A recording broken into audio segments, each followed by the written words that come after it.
She says, "Hey TR gang, I've been racing XC for nearly 10 years now, and technical skill has always been a barrier for me. I have the fitness, but I dab in technical sections and I just can't seem to get past a mental block on jumps and gaps. I spent all of last year focusing on technical skills following YouTube tutorials because coaching clinics were hard to find during lockdown. I felt like I saw improvement, but I just did my first race this weekend and I was terrible. So what can I do to level up my skill? I feel like I've been at this for a long time, so saying it just comes with time just doesn't seem to work for me." Cassie sounds pretty discouraged on the technical side. And you actually, this weekend's course had drops and had jumps. And Sophia, I know talking to you beforehand about the course, it seems like it had a lot of that stuff. How did you approach the technical side for you? And then what advice would you have for Cassidy on this? Yeah, so it's it's kind of embarrassing, but I had actually quite a big mental block on the drop on the course that we had. I kind of looked at it after short track. It was windy, didn't hit it.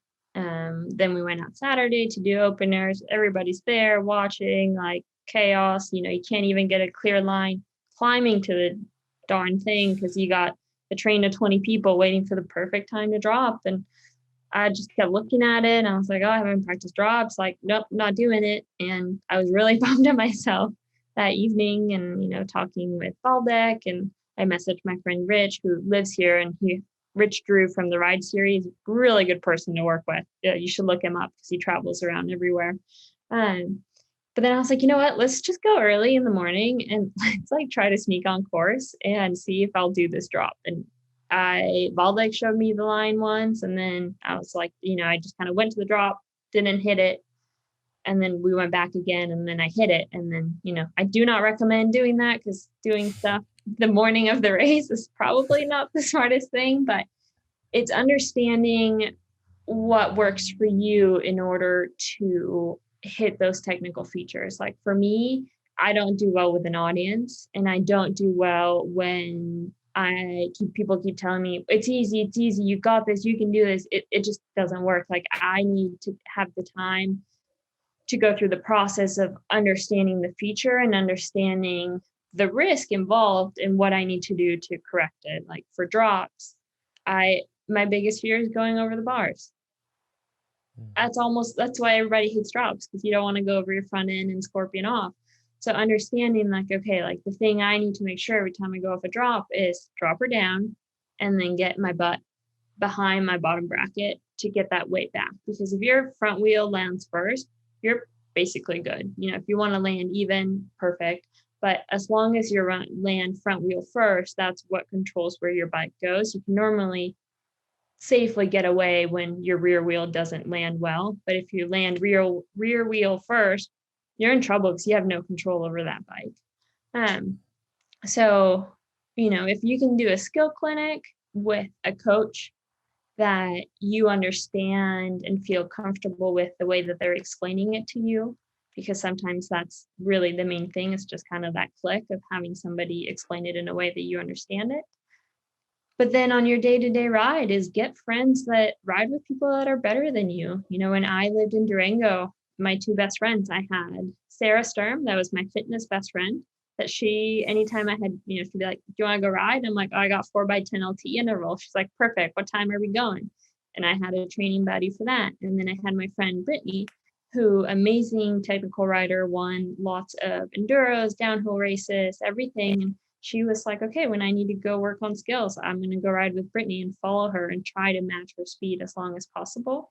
So I think it's just putting yourself in that scenario. And then, at some point you just have to let go of that mental block of like, okay, I'm going to do this drop and I'm going to do this jump because I know I have the skills. But, sometimes if you have a mental block and you have the mental block, and that's okay too. It's not, you don't always, the story is never always successful also. So it's just being able to make a decision at that point of, okay, today I'm willing to take that risk. And normally most of the time when you do it, you're like, oh, okay, I got this. I know how to do this. But yeah, that would be my recommendation of just, ride with people that are better than you and push yourself incrementally. And then over the course of the year, that really adds up to a big difference. Sure. Well, Russ, what input do you have on this? Because you've been racing, whether it's World Cup courses or plenty of other variety of things. You have a ton of experience with the technical stuff. Yeah, definitely. Like I feel like I'd consider myself a pretty decent technical rider. But same thing, like sometimes at these World Cups, there's always these features, and features draw crowds. And a lot of the times you psych yourself out just because you see people scared or intimidated to ride it or standing around a feature. It gives it this sort of fear factor that doesn't necessarily exist if you were by yourself and you look at the feature and say, you know what, this is not that bad. I can ride this. So I recognize that because I used to sometimes stand around a feature for 20, 30 minutes and just look at it. And you see people execute it really well. And you also see people go through it and they don't make it look smooth. And those are the people that kind of freak you out, saying that could be me. I could almost crash if I do it. So sort of, I recognized that at one point, and my approach changed to how I tackle those technical features. Instead of stopping and looking at it too much, I would stop, see what a couple people do, find my line, and just say, I have to ride it now, and just do it. Instead of, because a lot of the things you'll find yourself eventually riding, but you have to get through that mental block of doing it. So I found just accepting that you're gonna do it at a certain point and going for it seems to work best for me. Like the drop this weekend was intimidating looking. There were tons of rocks around it. It was probably 5 foot, 5 feet of total air time, and you had a bunch of rocks you needed to clear. So just looking at it, the intimidation factor was high. But when you actually look at the line you're riding, it was one that it's not super challenging. I think there were actually harder things on the course to ride, but they didn't look nearly as hard. So recognizing the intimidation factor of certain things and just saying, you know what, it's actually not that bad. My skills are more than capable of doing this, and just letting go of that fear and doing it is something that's sort of helped me the most. And on these courses, even if you don't execute it well the first time, if you get through it and you kind of realize what you could do better, just keep lapping it instead of waiting for the next lap to come around. Just go ride the drop 10 times after you do it one time.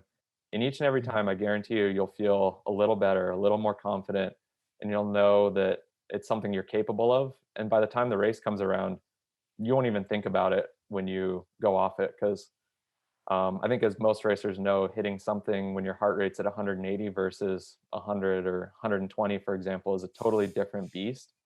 So that's why I think if you do this technical feature that's been scary for you or intimidating, if you do it 10 times when you're just relaxed and cool, in the race moment, you won't think nearly as much about it, and you'll get through it much easier. Yeah, there's a myth that exists that pro athletes, it's just easier for them. But really, I think it comes down to reps, right? Yep, Like, definitely. and Russ, you've had, your entire life of building up toward this. Sophia, you haven't ridden mountain bikes your entire life at this pro level. It's only been for the last 4 or 5 years. So as a result, you have less reps, and you're at a different phase in that process.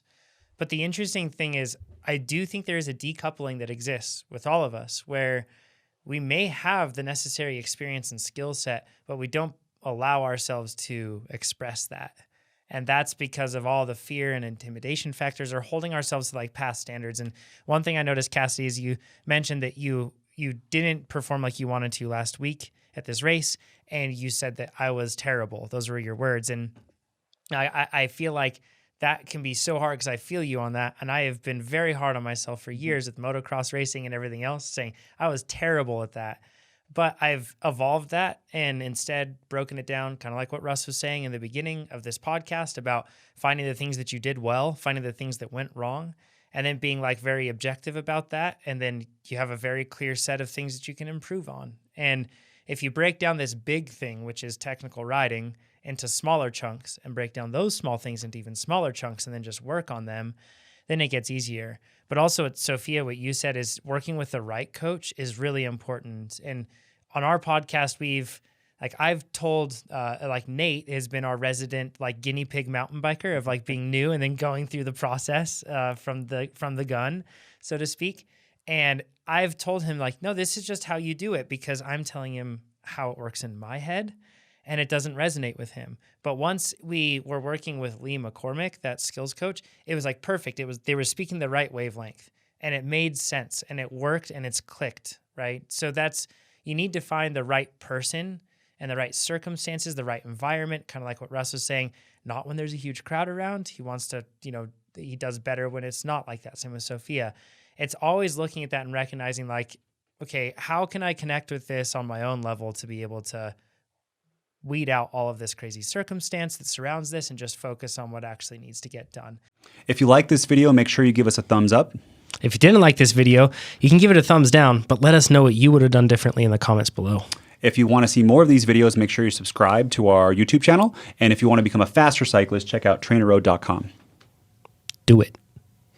If you think I have better hair than Jonathan, give it a thumbs up. If not, leave a comment. My hair is better than his.